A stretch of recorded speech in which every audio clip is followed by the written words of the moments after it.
तुम्ही असेल, उद्धव ठाकरे असतील किंवा राष्ट्रवादीचे पण काही पदाधिकारी जॉईन झाले, पण पुढे काय होईल असं आहे? कारण की याच्या संदर्भात परत एकदा सरकार ठाम आहे की पुनर्विकास करण्यासाठी भूमिका आहे. मोहित कंबोजसारखे नेते उद्धव ठाकरे, आदित्य ठाकरे, अदानींचं प्लेन वापरतात म्हणून आरोप करतायत.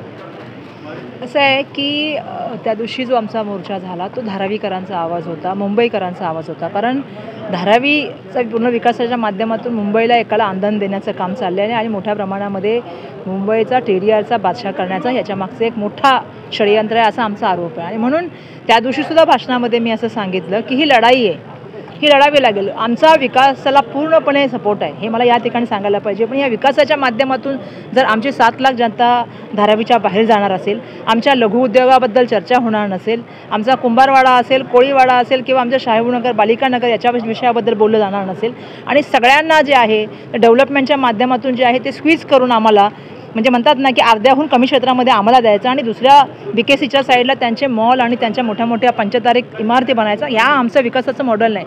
आमचं म्हणणं आहे की आमचा धारावीचा माणूस जिथे राहतो त्याच्या आजूबाजूला त्यांना घर मिळालं पाहिजे. आम्ही कोपऱ्याला का जावं? आमच्या उद्योगधंद्यांचं उद्या काय होणार, आमच्या इंडस्ट्रीचं काय होणार? आणि आम्ही हे प्रश्न त्या ठिकाणी सातत्याने विचारत आहोत. या करत असताना मोठ्या प्रमाणामध्ये GR बदलले गेले, टेंडरच्या कंडिशन बदलल्या गेल्या. त्या ठिकाणी आपल्याला माहिती आहे की DC रूल बदलण्यात आले. आता ते सातत्याने सांगतात. मी त्यांना याच हाऊसमध्ये म्हणजे मुंबईच्या त्यावेळेला 6-7 महिन्यापूर्वी सांगितले होते, हे गोष्टी करू नका.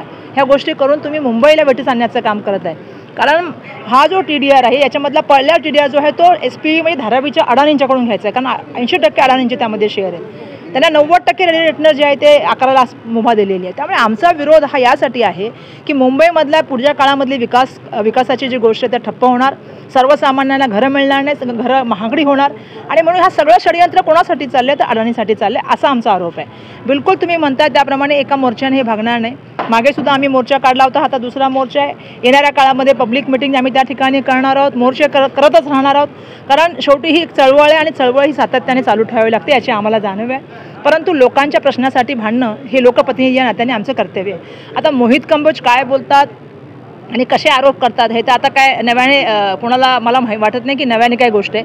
त्यांना आता मला कळत नाही की पण प्रश्न तर आम्ही सरकारला विचारतोय, सरकारने त्याचं उत्तर द्यावं ना. मी सरकारच्या प्रश्नाची उत्तरं देईन, मी मोहित कंबोजींच्या किंवा इतर लोकांच्या प्रश्नाची उत्तरं का द्यावी?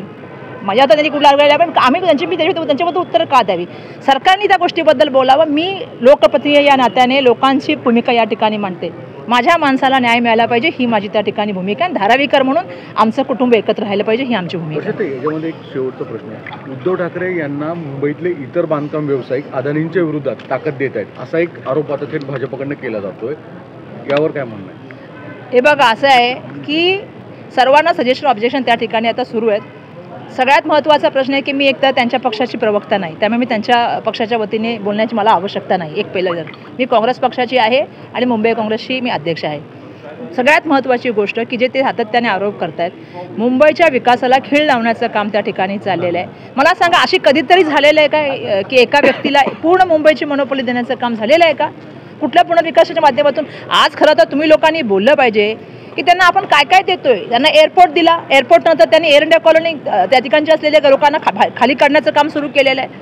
म्हणजे मोतीलाल नगर दिलं त्यांना, त्या ठिकाणी कोरबा मिठागर देण्याचे षडयंत्र त्या ठिकाणी चालू आहे. येणाऱ्या काळामध्ये मालाड देण्याचं काम चालू आहे. तुमच्या सी लिंकच्या बाजूला असलेले MSRDC जागा देण्याचं काम चालू आहे आणि असंख्य अशा जागा त्यांना म्हणजे एकरच्या एकर जागा मुंबईच्या देण्याचं काम त्यांना चाललेलं आहे. प्रश्न असा आहे की अडाणींनी मुंबईसाठी काय केलं आणि मुंबईसाठी करत असताना धारावीच्या माध्यमातून तुम्ही त्यांना म्हणजे एक मोठं प्लॅटफॉर्म दिलेलं आहे, ज्याच्या व्यासपीठ दिले, ज्याच्या माध्यमातून ते पूर्ण मुंबईला वेठीस धरणार आहेत, मुंबईच्या विकासाला वेठीस धरणार आहेत आणि पर्यायाने मुंबईच्या सर्वसामान्य माणसाच्या खिशामधला पैसा घेणार आहेत. ही गोष्ट आपल्या सगळ्यांना समजून घ्यावी लागेल आणि म्हणून आम्ही भांडतोय ते मुंबईकर म्हणून, आम्ही भांडतोय ते धारावीकर म्हणून.